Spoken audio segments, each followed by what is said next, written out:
So we're going to be getting started with section 1.4. If you watched the video for 1.3, you know that we covered some standard functions. Okay.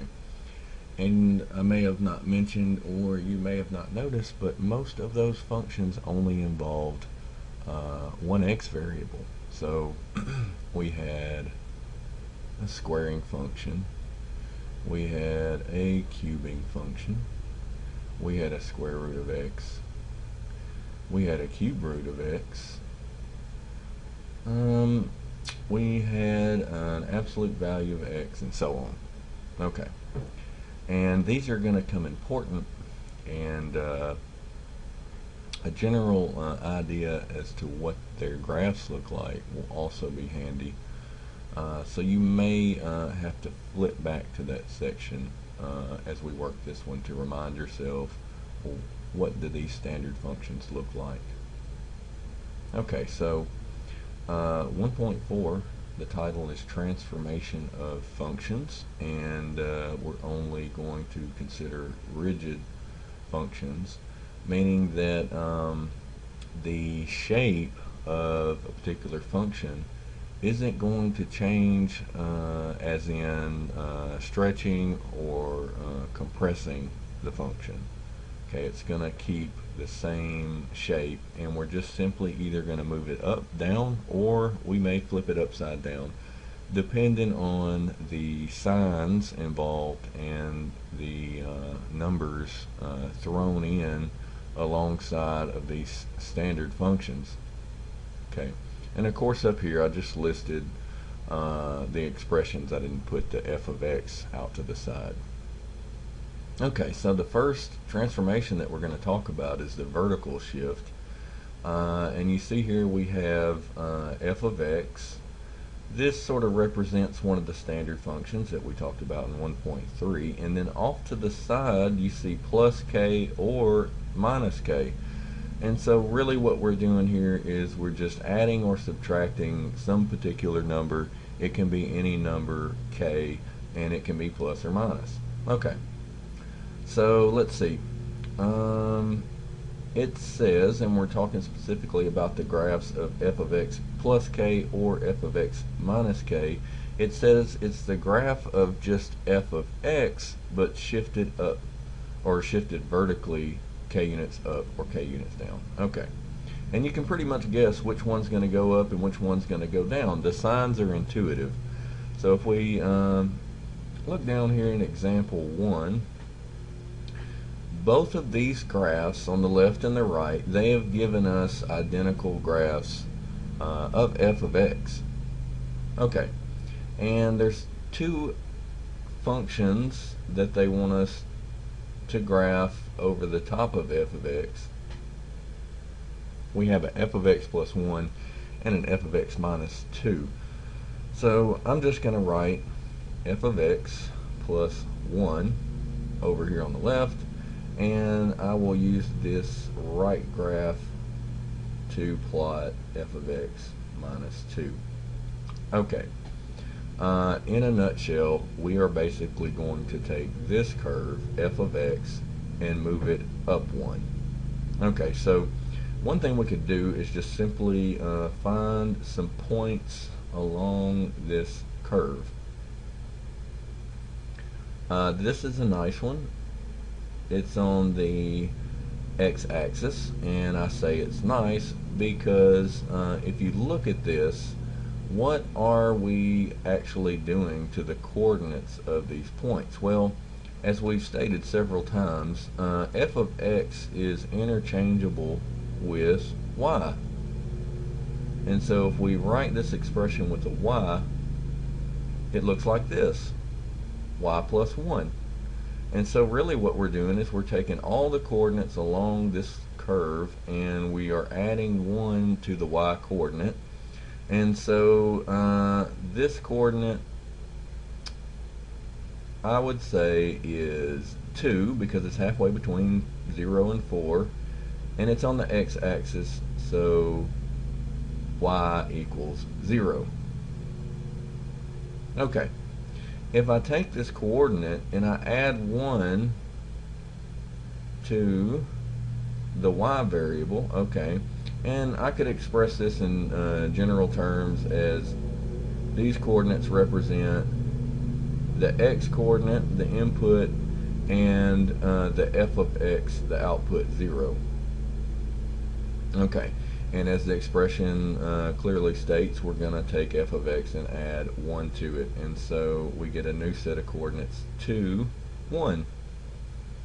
Okay, and so this is x for f of x plus 1.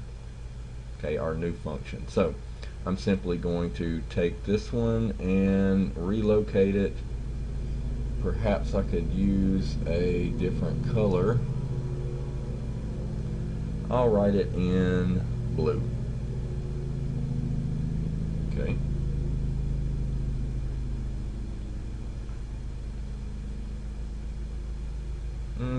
I'm going to go back and put it in red since I can't really tell the difference between blue and black here. See if I can color over the top of it. Yeah, there we go. Okay, and we're just going to repeat that same transformation to each coordinate. So let me find another set of coordinates here. I like this one because I'm pretty sure that the y coordinate is 2, and it's on the y-axis, so x equals 0, and this is f of x, and so to perform the transformation I add 1 to the y coordinate and I get a 3, and this is f of x plus 1, the function that we want to graph. So now I'll switch back over to red. We have 0, 3, so we're still on the y-axis, and I'm halfway between 2 and 4.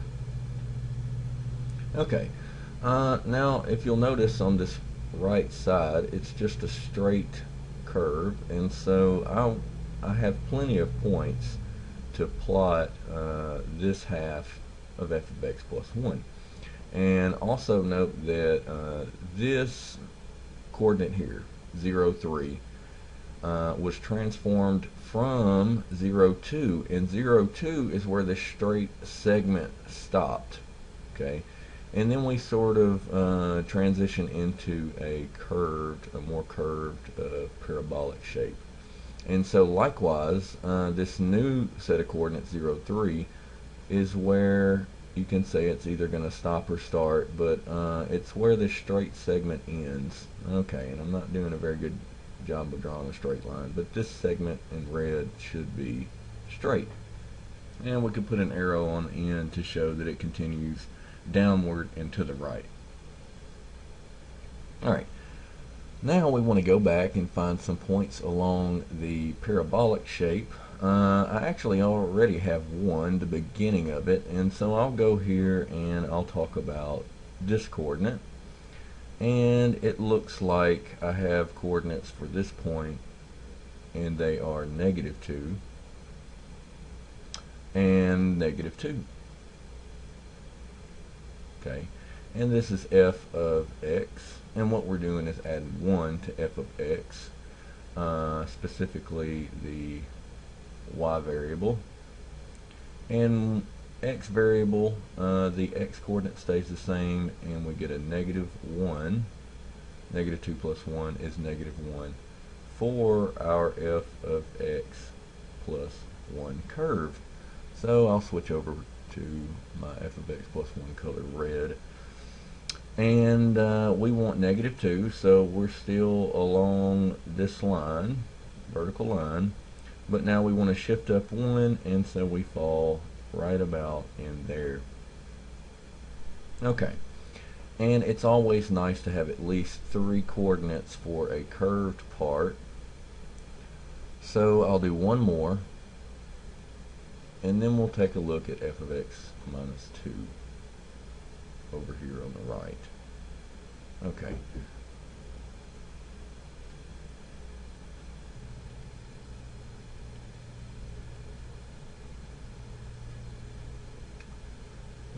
Okay, so let's pick one last point.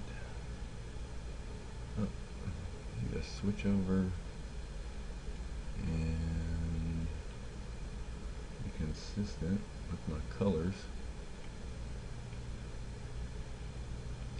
Okay, we have a point here, and I like it because it's on the x-axis. Doesn't make a difference. I just want to try to do an accurate job of transforming f of x. X variable, or the x coordinate's not exactly 4. I'm going to say, let's see, 1, 2, 3, 4, 5. So 4 is divided by 5, and that'd give us 0.8, and we have 4.8, and so that'd be 3.2, and it's negative. And we're on the x-axis, so the y variable is 0, y coordinate. And this is the coordinates for f of x. And to transform it to f of x plus 1, we simply add 1 to the y coordinate. And we get 1, so it's going to shift it up. And this is f of x plus 1. I'll switch over to my red. And that would fall right about here. Okay, so if you're really good at judging distances, you could have, instead of using the coordinates to guide you, just figure out what a distance of 1 unit would be, and simply shift every point along the curve vertically 1 unit. But I think I have enough points here to sketch this parabolic piece. So I'll start here at the top and come down. This point was transformed from that point, which is the minimum of the parabolic point, and so I want to come down, touch this point, make it a minimum, and so I continue upward to the left, and I'll stop there. That's pretty decent. Okay, and so that completes f of x plus 1. I'll now move over here and do the same thing with f of x minus 2. Now that we have an idea of what's happening when we add or subtract a constant value to f of x or any standard function, I'll just simply do this a little more quicker. I'll grab my red pen, and we're simply going to take all of the y coordinates along this curve and subtract 2. Okay, so here we have y equals 2. It is going to transform to this point. 2 minus 2 is 0, so we fall on the x-axis. This y coordinate here for f of x is 0, and so I am going to move it down to negative 2. 0 minus 2 is negative 2. Okay, and this point was aligned with y equal negative 2. It will now become y equal negative 4.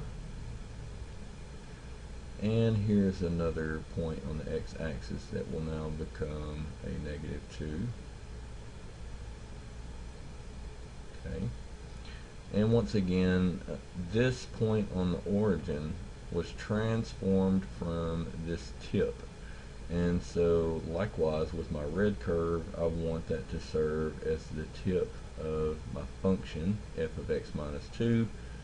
And now I begin my parabolic piece. I go down, I touch the minimum and back up, and I just sort of run alongside f of x the best I can.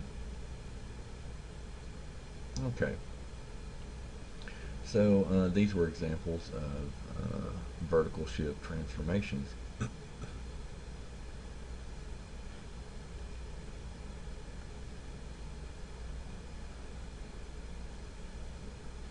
Okay, Now we're actually given the algebraic expression of the function that we want to sketch.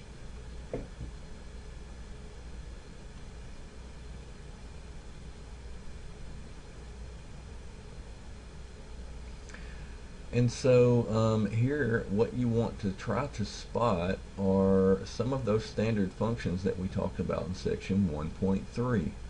Here we have one of the standard functions, f of x equal absolute value of x, and it's pretty much v-shaped. And then over here for k of x, which I will plot over here to the right, and I'll put h of x over here on the left. But for k of x, it's sort of based off of the standard function f of x equals the square root of x. So if we have a good idea and we can draw an accurate graph of these base functions, then you see here the only difference between h of x and the absolute value of x is we've simply added a 2 off to the side of the base function. And so as before, that indicates a vertical shift, and we're going to shift up 2 units.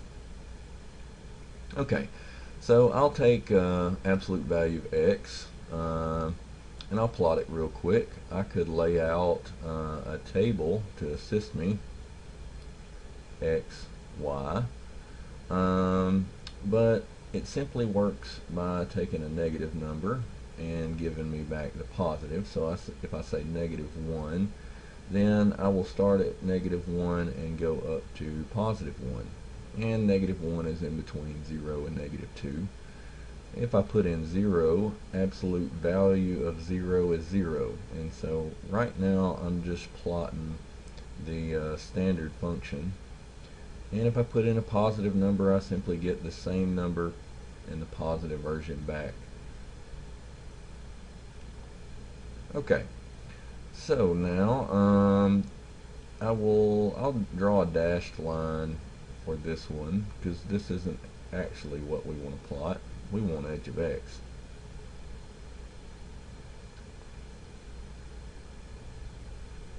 Okay, so there's my absolute value function.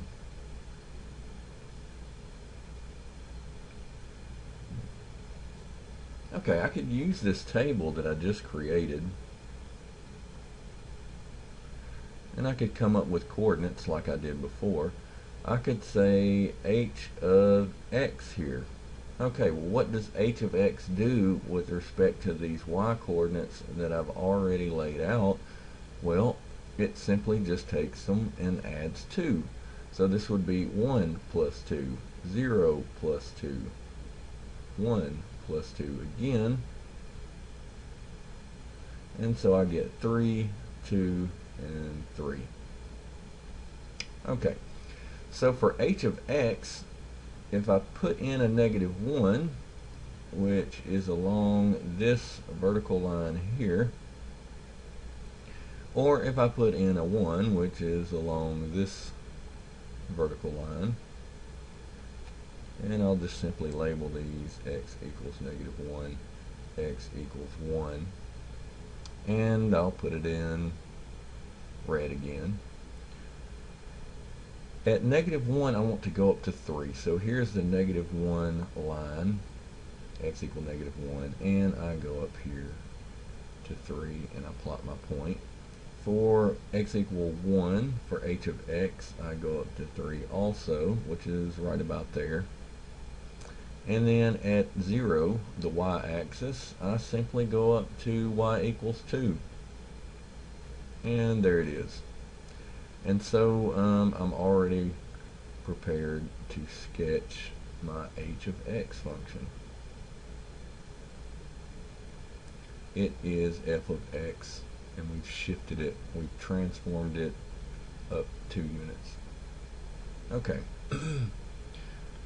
I'll try to follow the same procedure for k of x over here on the right. Okay, what does the square root of x look like? Well, if you reference back, let me switch my colors. if you reference section 1.3, then square root of 0 is 0, and then for inputs we definitely want to pick x's that are perfect squares. We don't want to sit here and scratch our heads about what the square root of 2 is, especially if we're trying to avoid using a calculator. Square root of 1 is a nice number, and it is 1. Square root of 1 is 1. And I'm just simply focusing on this standard function, square root of x. And then we have 4. And so the square root of 4 is 2. And so I have some points here to guide my curve.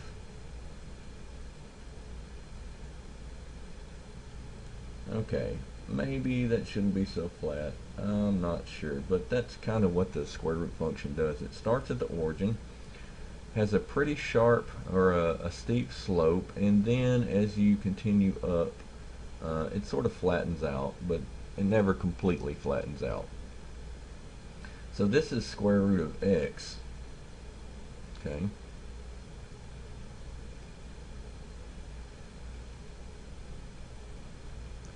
And now I want to graph k of x, and in this case we could write it in a different way. We could just say, well, it's f of x, and with the plus, let's see, no, it's not a plus, it's a minus.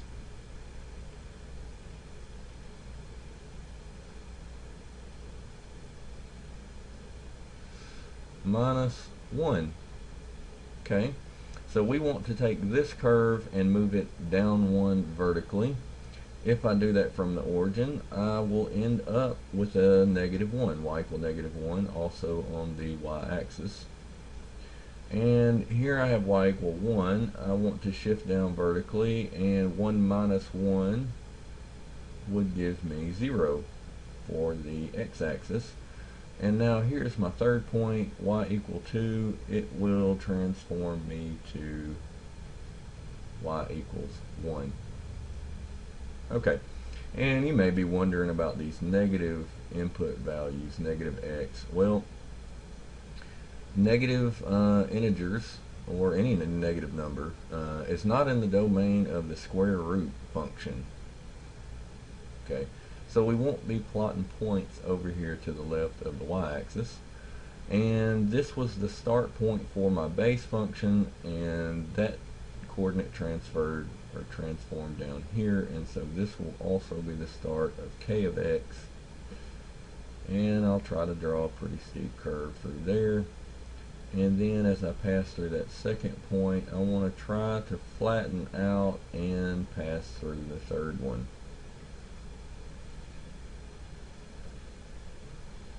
Okay, so when you're looking at this, don't let this confuse you. This distance, this perpendicular distance between the two curves is obviously different from this perpendicular distance between this part further to the right. That is okay. We want the vertical distance to be 1 between the two curves, not the perpendicular. So in other words, we are looking at this distance. Okay, and once again we're looking at this completely vertical distance, okay, in each case.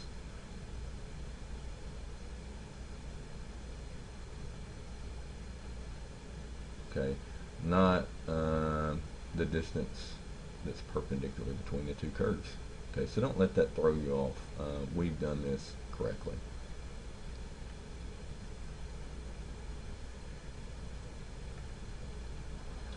Moving on to the second page of section 4. Okay, now we're going to talk about horizontal shift. Alright. And if you'll notice, we have altered f of x in somewhat of a different way. the k is no longer on the outside of the function notation. It is on the inside of the function notation. Okay. So whenever that happens, plus k and minus k on the inside of the function notation, it means we are going to shift our base function f of x left or right. Okay. And the horizontal shift of a function is not as straightforward as the vertical, in that we could simply use the signs, and naturally you want to think, in the case of vertical shift, plus is up, minus is down. But keep in mind that the horizontal shift is somewhat non-intuitive, in that this plus, okay, is going to be a shift to the left, and this minus is going to be a shift to the right. Okay, so here we have f of x, the same two that we worked with in the first example of vertical shift, and so I'll use some of the same coordinates that I used for the first one: my peak, my local minimum, and my 2x intercepts. Alright, so let's see. I'll go over here and I will make a table for f of x. And for f of x is negative, well, what did we say? I think I used a 3.2 there. Minus 3.2. And f of x, the y coordinate, is 0. And I'm referring specifically to this point. And then my second point from left to right would be x equals negative 2. And its y coordinate is also negative 2.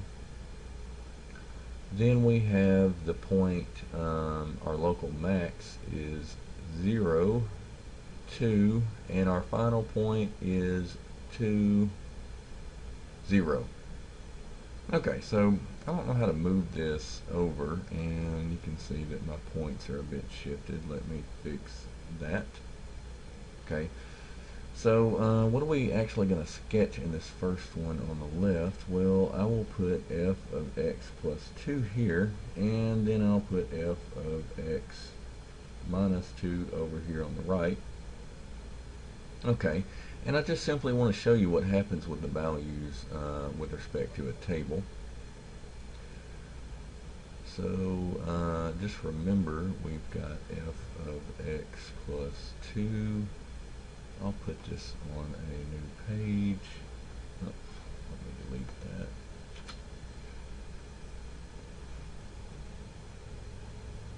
that. Okay, so here we are. We have a little bit more space.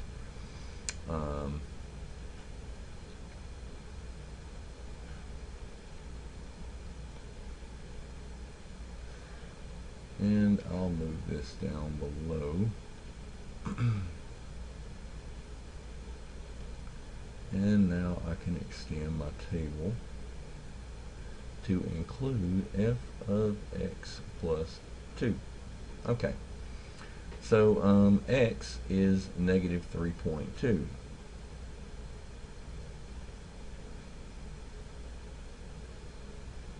Okay, and so what is negative 3.2 plus 2? Well, it's f of a negative 1.2. So in other words, this y coordinate, we go back to our f of x curve, and f of x plus 2, the y coordinate of the function that we want to plot, is actually equal to the y coordinate of our f of x function, except at a different x location. So negative 1.2. Well, here we run into having to estimate, and let's see, what do we get? 1 is maybe somewhere around in here.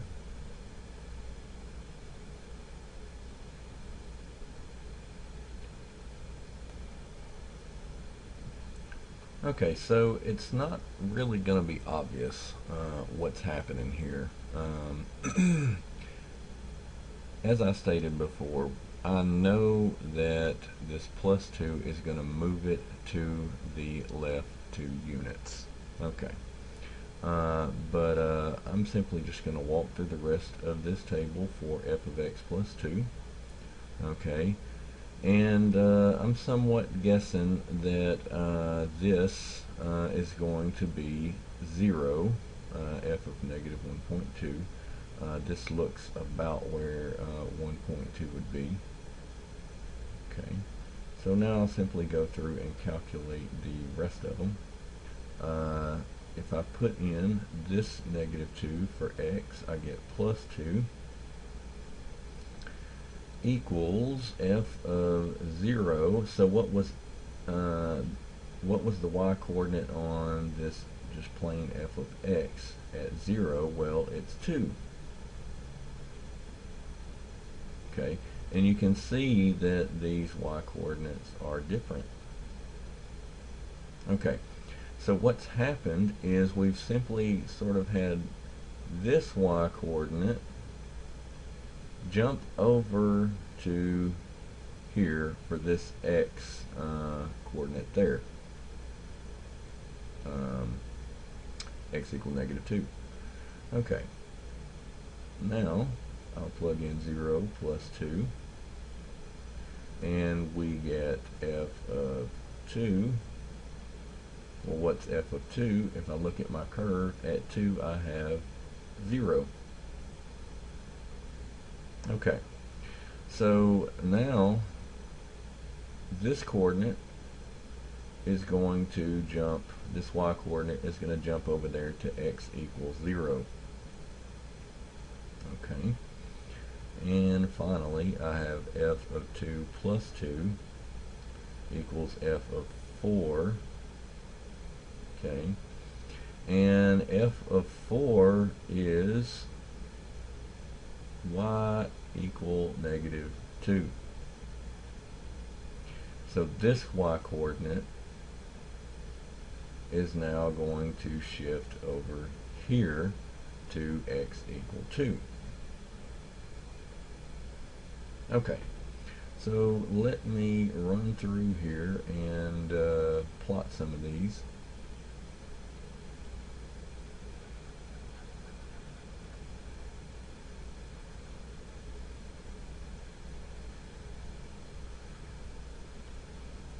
Okay, x equals 2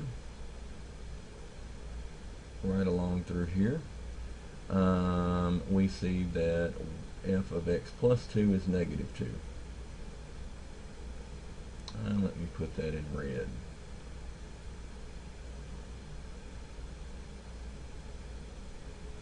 Okay, x equals 0, f of x plus 2 equals 0.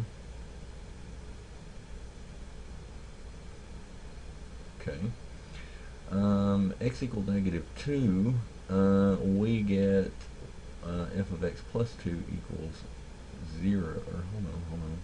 Oh, f of x equals negative 2, y equals 2. Okay, so you can see that this straight segment shifted over to the left by 2 units. Okay, and the same thing happened with these other coordinates. Here we have x equal negative 3.2. It is going to move over to 5.2. Where that's at, I don't know. With respect to the tick marks, I know I need to jump over by about that much. So I'll just sort of eyeball it. And then this y coordinate, okay, y equal negative 2, is now going to jump over here to the x coordinate, y equal negative 4. Okay, so with these 2 points I can complete my parabolic curve. There's my minimum, and now I shoot back up through that last point to the left and just follow alongside my f of x. Okay, So adding a 2 inside of the function notation shifts the graph, okay, plus 2 shifts f of x to the left by 2 units.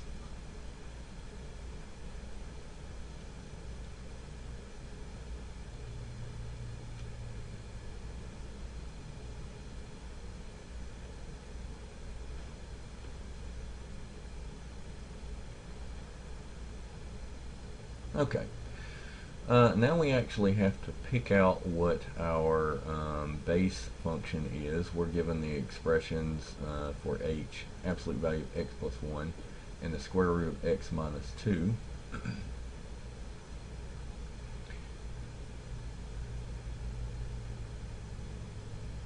And the first thing that should jump out at you is this absolute value notation. So what we have here is f of x plus 1, okay, and our base function f of x is just simply the absolute value of x. So in other words, if I draw absolute value function, then all I have to do is shift it to the left 1 unit. I start here at the origin. Absolute value of positive 2 is positive 2. Absolute value of negative 2 is also positive 2.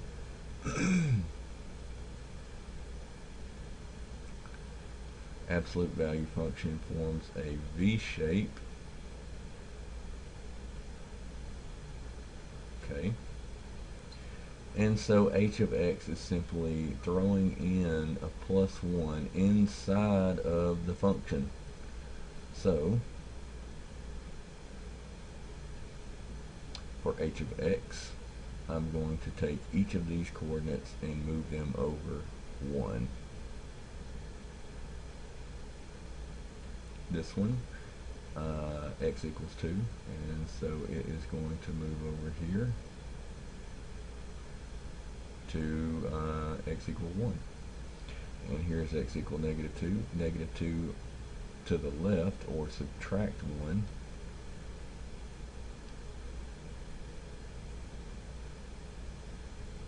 becomes x equal negative 3.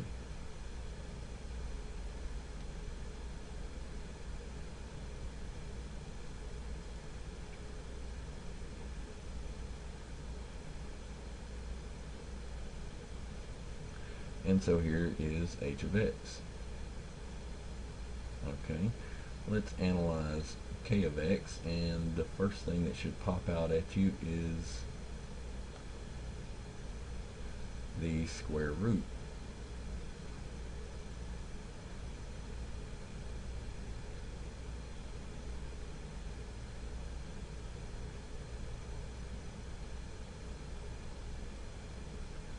So I'm going to write k of x as x, f of x minus 2, where f of x is the square root of x.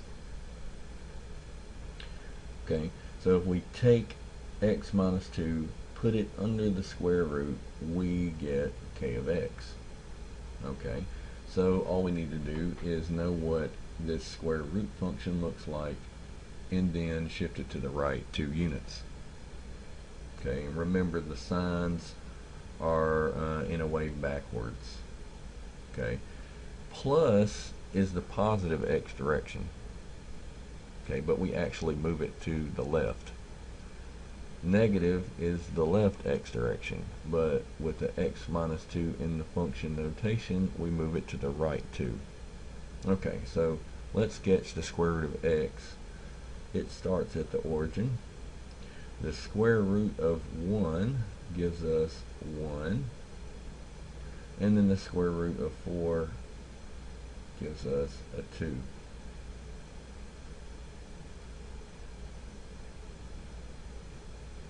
Okay, so I somewhat missed my last plotted point. Hopefully you can do a better job than I can.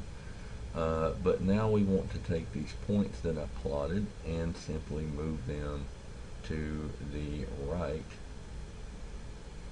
2 units. So this origin point is going to become a +2. This point here, x equal 1, is going to become x equals 3. And unfortunately this one is going to sort of fall off the page.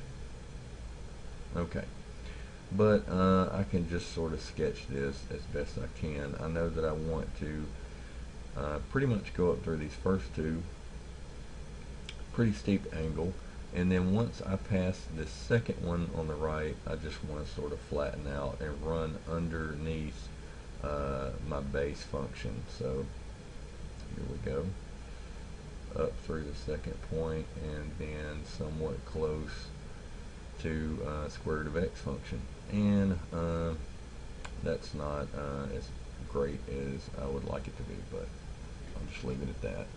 The point, the main idea that you're supposed to get from these examples is you take the base function and you shift it over 2 to the right in the case of kx.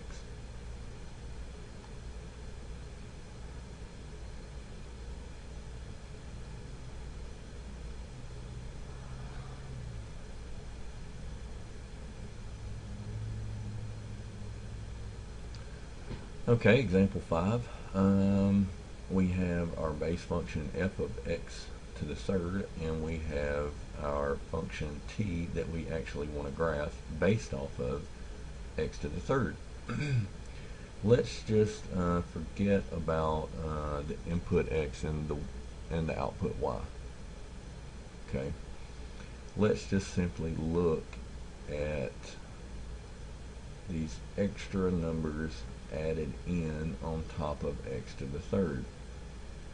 Okay, you can see that this +1 has sort of been linked to the x, and it's been put inside of the cube. Okay, and then this -1 has sort of just been set to the outside of the cube function.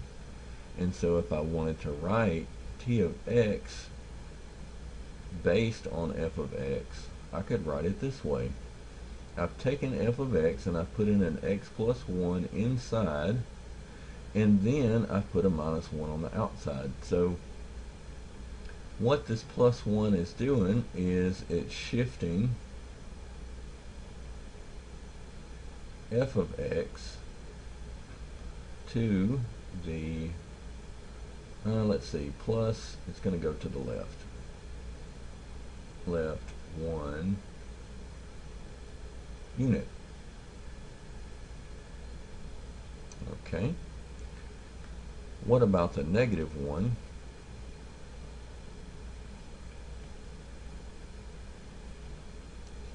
The -1 here will shift f of x down 1 unit. So two transformations are happening to f of x. If you want to draw a little sketch of what's actually going to happen, you could simply write left 1 and down 1. So each coordinate is going to be transformed in somewhat of a stair-step fashion. Okay, so for instance, if I pick this coordinate on f of x, very convenient 1 1, then what I could do to the coordinates of f of x would be to subtract 1 from the x coordinate and subtract 1 from the y coordinate, and I would end up with 0 0. So this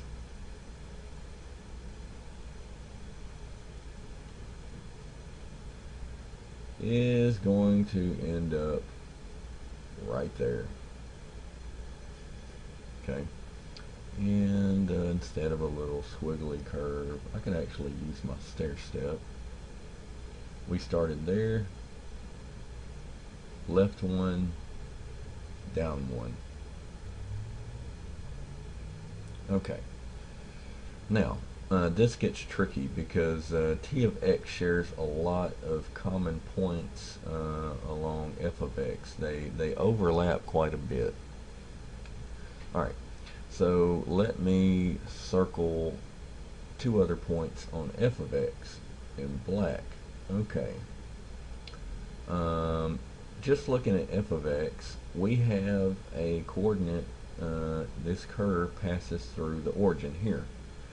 And so this 1, 1 coordinate is going to take its place for t of x, and now this point that was already there on the origin, it's going to have the same transformation, a stair step. And so the origin one is going to shift over 1 to the left and down 1, and again, based off of the points that I've selected, I actually hit my f of x again. Okay, but this point that I just plotted in red used to be the origin. Okay, the part of this cube function that flattens out. So that feature of x cubed is going to relocate down here. It's going to look something like that. Okay, now here is my point for t of x, and it landed on top of f of x. So I have a point that was originally here, and now it's also going to be transformed. Okay, this black means that I have a point on f of x, and now I want to transform it by shifting over to the left 1, and now this one down 1. And so my f of x coordinates for this transformation used to be -1, -1, and this is f of x. Okay, but carrying out the same operation, -1, -1 for both coordinates, I end up with the coordinates -2, -2 for t of x. Okay, and I did a decent job of locating that point. Alright, so what I want to do is this one came from -1, -1, and through -1, -1, the cube function pretty much passes through at a steep angle. So I want to try to mimic that over here at my new position. So a steep angle through that point, I flatten out through this center one, and then I carry on through this last one, and I want to get a lot more steep through this last one. And so t of x has now made it to farthest to the right, and it becomes pretty steep. I'm going to go back and try to clean up this middle part through here. I don't think I made it steep enough. I'm going to gun through here pretty flat and then try to go up underneath that coordinate. Okay, so let me remove some of the clutter just to give you a good idea of what t of x actually consists of. I'll remove all these stair steps. I took out a piece of t of x right there. Go back and add that in. But there we are. Okay. Here's f of x. Here's t of x. I shifted f of x over 1 and down 1.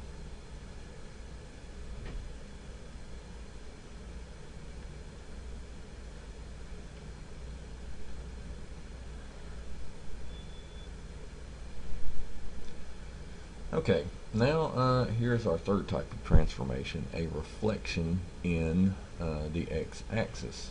Okay, well, how do we do that with the function notation? Well, here we see f of x, and we've thrown in this minus in front of it.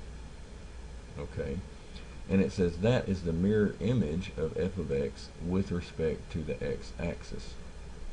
Okay, so if I could somehow take this piece and rotate it down, but then at the same time take this piece and rotate it up, centered along this x-axis. Okay, in other words, if I could grab the x-axis and spin it around 180 degrees, okay, with this being f of x, then I would have minus f of x.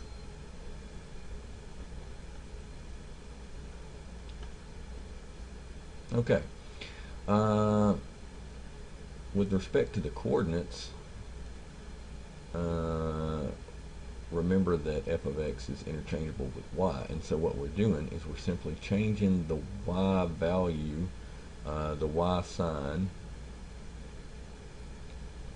So if I want to look at what's happening to my coordinates, I could use a table. And so I'll pick some points, the same ones I picked previously.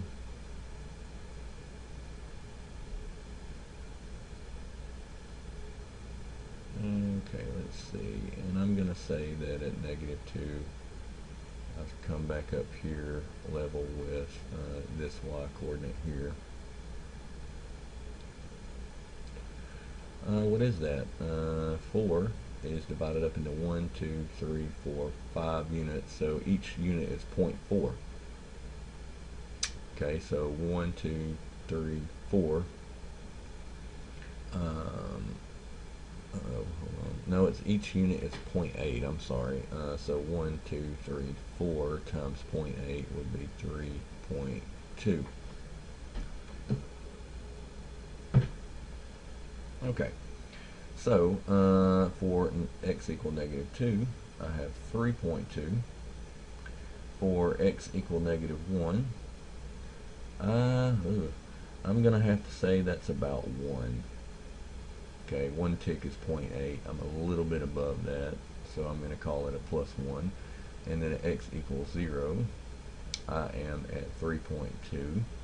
And let's go over here. This segment here is straight, so I only really need 2 coordinates along the straight segment to rotate it and replot it. So the coordinates of this point farthest to the right would be 3 and 0. Okay, so to complete this third column, I simply take all of these numbers and change the signs. And in this case, they're either positive or 0, so take the positive numbers, put a negative in front of it, and then here I would just simply get a 0 again. Okay, so I'll go back and plot my points.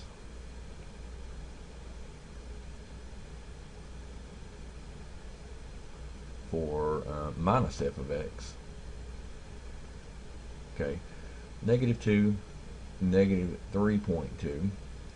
So here was the original point, and now it's going to drop down here, mirrored with respect to the x-axis, to just above this tick mark before the -4. So right around in there. Okay. -1 is along this vertical line, and now I'm going to mirror it down to a -1. Okay, -1, -1. So it is just past this first tick mark below 0, right there. Okay, what about the coordinates along the y-axis? X equals 0. We go to -3.2, which is level with this first coordinate that I plotted, right about there.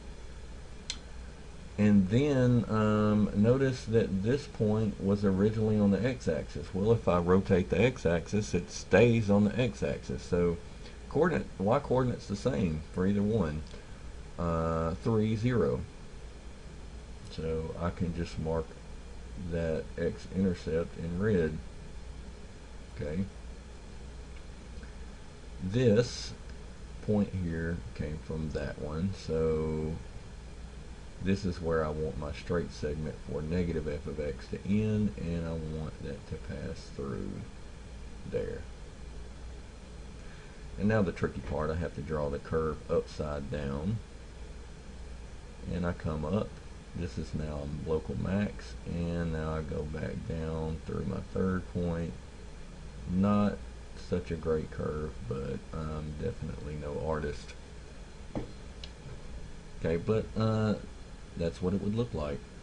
Okay, this is negative f of x, and the one at the top is just plain old f of x.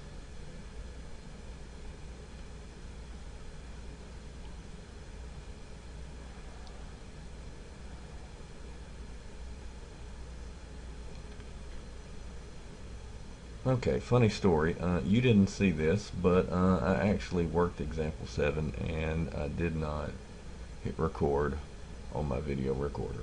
So I'm going to do example 7 one more time. Okay, we have two base functions here, f and g. I have a cube of x, or a cube root, and then I have x squared minus 2. Okay, let us compare f of x to capital F of x. Alright, and then we will compare g of x to capital G. Okay, we will put capital G over here on the left, and we will put capital F over here. Oh, I'm sorry, that was the right, and this is the left. Okay, and what we want to do is we want to try to use what we know about transformations, and throwing in negative numbers and different numbers in different places into these base functions, and using what we know about how they affect the base functions. Shifts it up, down, left, right. Okay, so I'm going to rewrite capital F of x in terms of little f. So that would look something like this. F of x equals, okay, here for little f we have cube root of x. Over here we just simply added a minus sign in front. So capital F of x in terms of little f looks like that. It just has a minus sign in front of it. Okay, what about g of x? Alright, capital G of x, okay, if we compare it to little g, they both have an x squared, they both have a 2, but the signs are different. Okay, so we've simply just added a negative in front of g of x, and we can confirm that if we take a negative, parentheses to the right, and insert little g, x squared minus 2. We can distribute the negative, and so we get a negative x squared, and we get a plus 2. Minus 2 is plus 2. And this expression you see is what we have written for x, or g of x. Okay. So the only transformation we're going to do here is we're going to rotate it around the x-axis.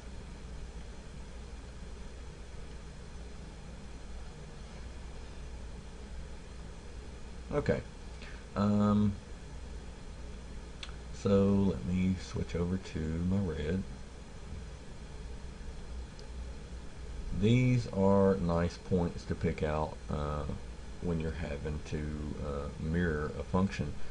This point is simply going to stay on the x-axis at the origin.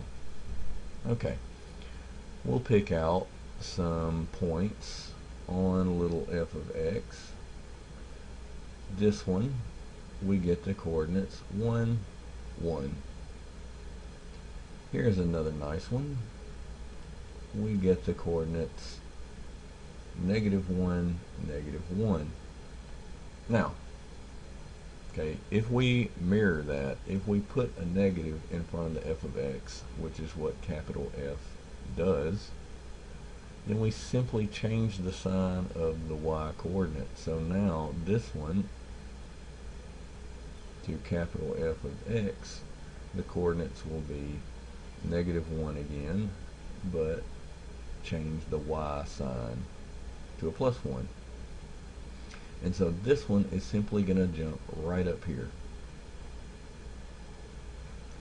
If we change this one to f of x, capital F of x coordinates, we will have a +1 still, but make the y coordinate change the sign into a -1.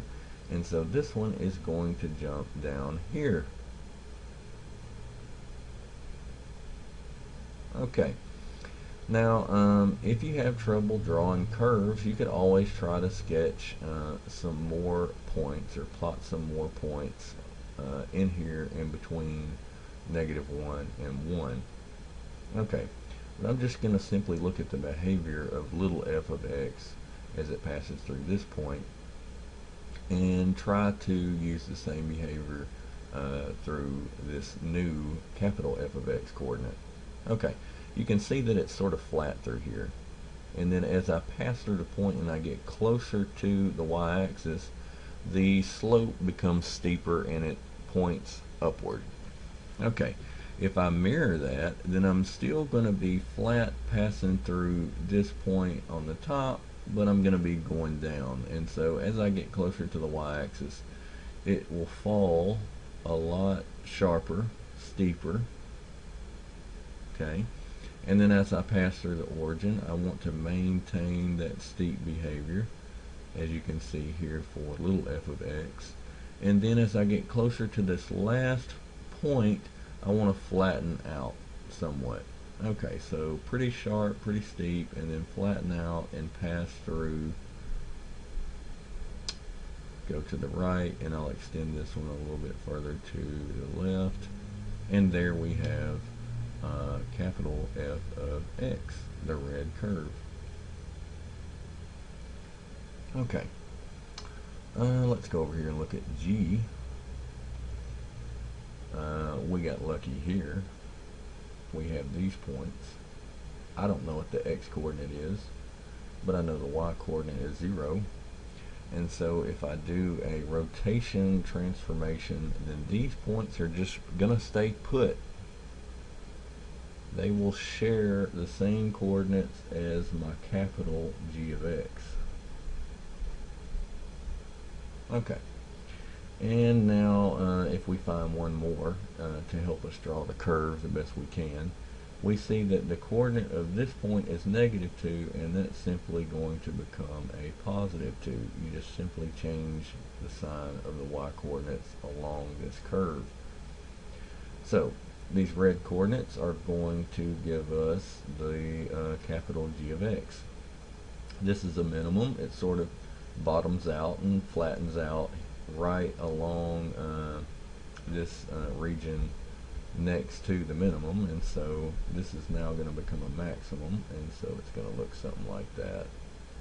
And then on the left, I'm going to drop off pretty sharp, pass through this point on the left, and I'm basically going to trace an upside down parabola.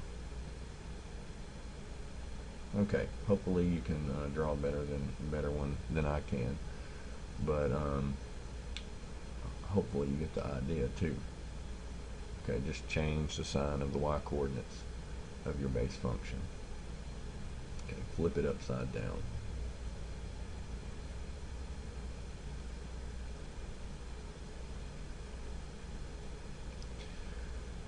And now for the grand finale.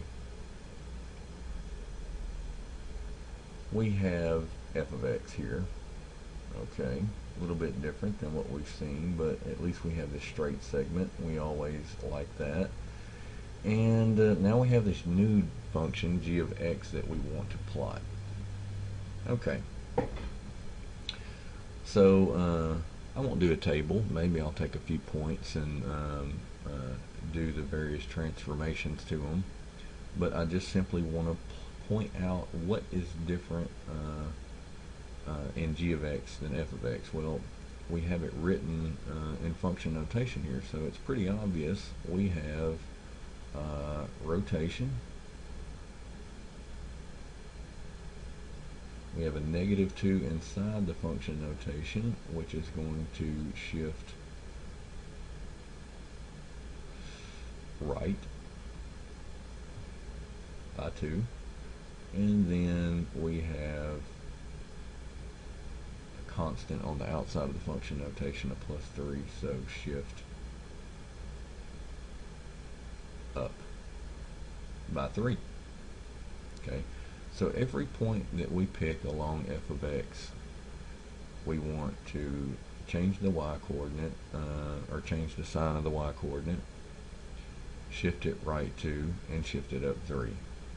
Alright, it's always a safe play to do the rotation first. So let me pick some points here that are nice. This is on the x-axis, a good number to use. That one's on the y-axis. Here's another one on the x-axis that we'll use.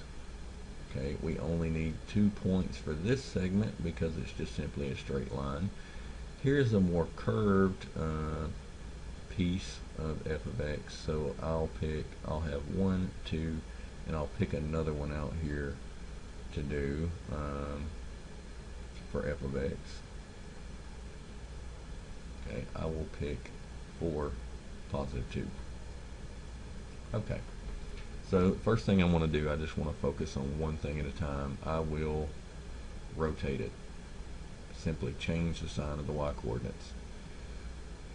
The points on the x-axis will stay put.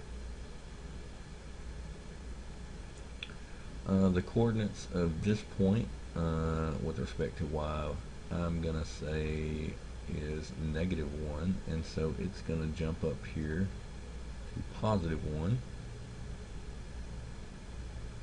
And then this point here on f of x has a y coordinate of 2, and that will become a -2, and the x position will stay the same. Okay, so if I just simply rotate it, it's going to look like this.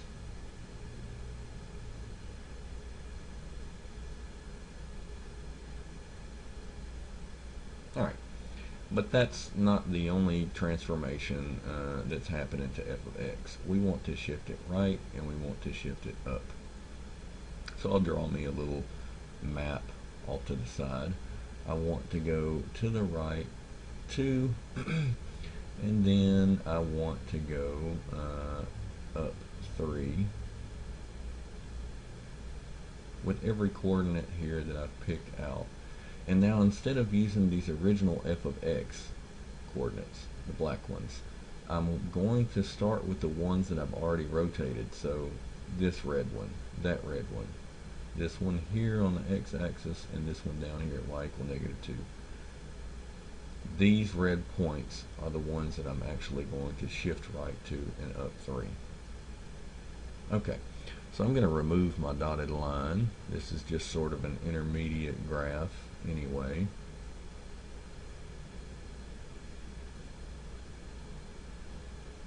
Okay, and maybe I'll use green for this next move, and I'm going to do these at the same time. Okay, what are my coordinates at this point? Let's just do one of these first using the coordinates. This point is a -1 and a 0. If I shift it right 2, then I am adding 2 to x, and if I go up 3, then I'm adding 3 to my y. That gives me 2 minus 1, 1, and 0 plus 3, 3. So This one is going to go to x equal 1. Okay, and that falls along this line, and y equals 3, which falls in between 2 and 4. And so it's going to jump all the way up here.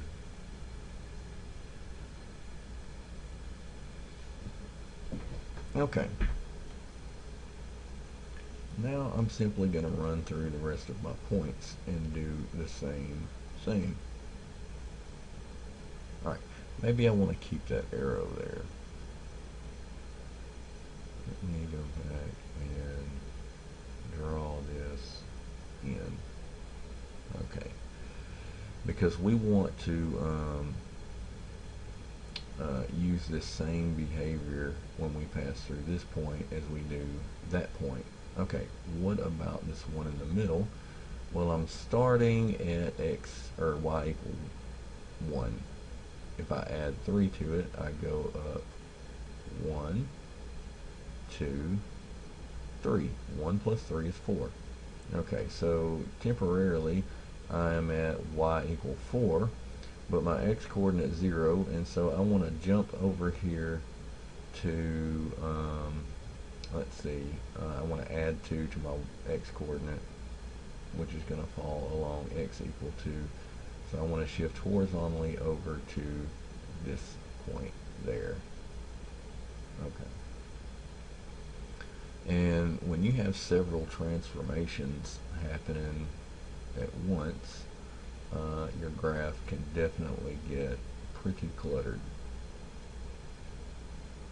Okay. And so this other one jumped up to there. Okay. What about this one? Let's see. That is not exactly 1. Okay. But I have a good idea as to how far 2 is, and I want to just simply take this coordinate and shift it over 2. Okay, 2 is just from here to there. Alright, so this one is going to jump over by that amount. Okay, maybe to right there, and I'll put an X because this is temporary. Okay, I've completed this transformation, right 2, and now I want to go up 3, and this one's a lot easier. I am at y equals 0, so I simply want to go up here to y equal 3. 0 plus 3 is 3.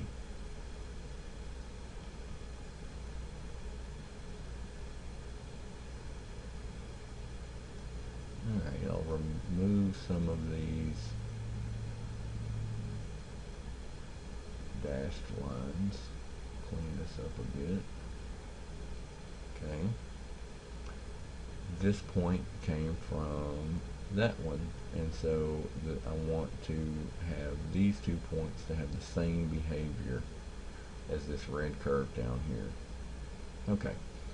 And now I have to transform this one right 2 up 3. Okay, we are at x equals 4, so if I go right 2, I will land right there at x equals 6, and if I go up 3, I'm starting at y equal -2. -2 plus 3 is 1, and so it's going to jump up here to y equal 1. So this point moves over there. Okay. So I'll draw in my red curve again.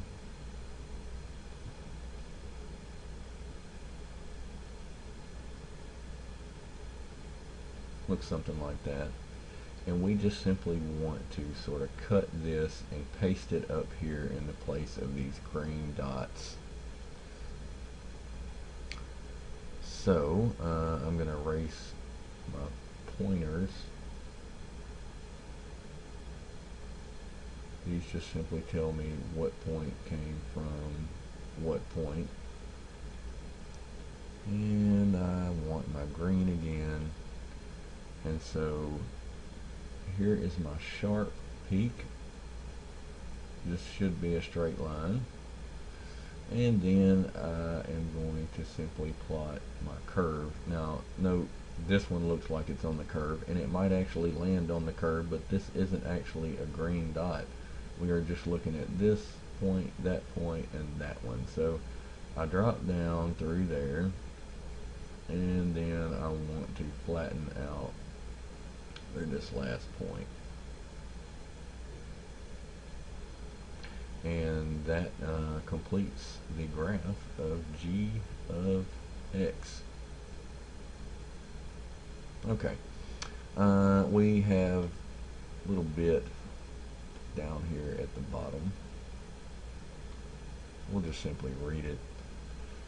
It states that there are such things as non-rigid transformations, meaning that we haven't stretched the graph or compressed it. In this case, you want to think of molding Play-Doh. Okay, all of the transformations that we performed in this section, we simply just shifted it up or down, or we flipped it upside down without actually changing the shape of the function, and that's what non-rigid transformations are. And that typically happens if, for instance, let's say we have f of x equals x squared. This is our base function, and we have a g of x based off of f of x, and we multiply it by a factor of 2. That is going to give the appearance of sort of compressing x squared. So x squared may look like this, whereas 2x squared looks something like this. Okay, so I just wanted to give you an idea. We're not going to study any of these. And so that completes my video for section 1.4. I hope it wasn't too painful.